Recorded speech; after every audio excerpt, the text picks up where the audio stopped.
General Cotton, welcome and congratulations on your nominations and continued service.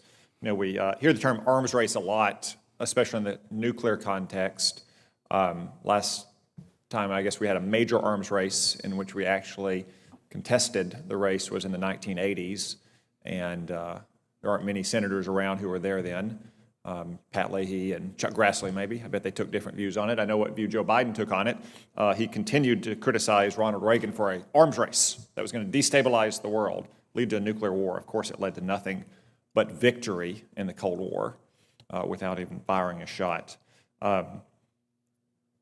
Do we get to decide whether there is an arms race or not, General Cotton, or does the enemy get a vote on that? Thank you for the question, Senator. Yeah, I would answer it this way, and it still goes back to the options and capabilities that we should be able to provide to the commander-in-chief. So from my best military advice is to provide the capability and options for the commander-in-chief. And I'd like to be able to provide the most capable options that I can in this regard. Yeah. And that's why I said the last contested arms race we faced was in the 1980s during the Reagan buildup, because we've been in an arms race with China for the last 30 years. Unfortunately, we haven't been significantly contesting it, and therefore China has been winning it. In the end, whether we enter an arms race is not really up to us. What's up to us is whether we win it or we lose it. And if you ask me, it's much cheaper to win an arms race than it is to lose a war.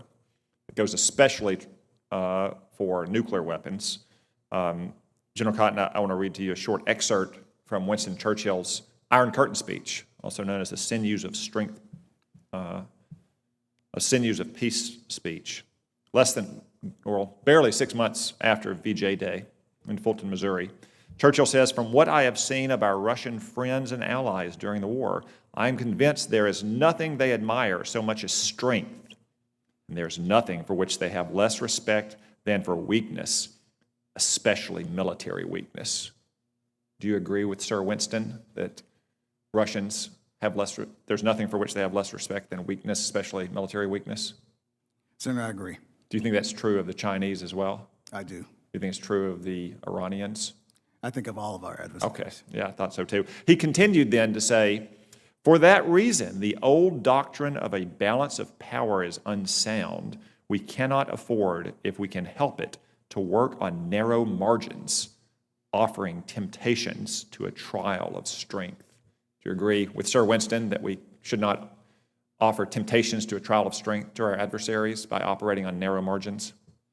Senator, I think that we always should operate from a power of strength.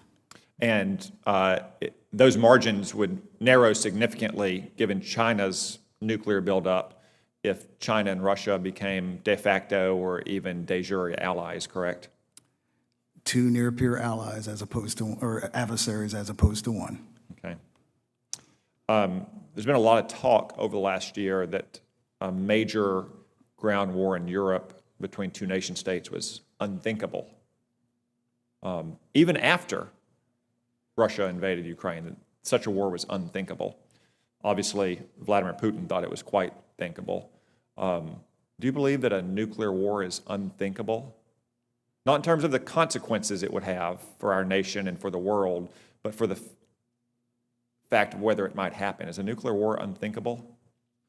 Senator, I think if confirmed, the role that I would play as commander is to make sure that those 150,000 men and women that are supporting Strategic Air Command I keep saying Strategic Air Command, forgive me, Strategic Command are prepared to do what some folks might think is the unthinkable.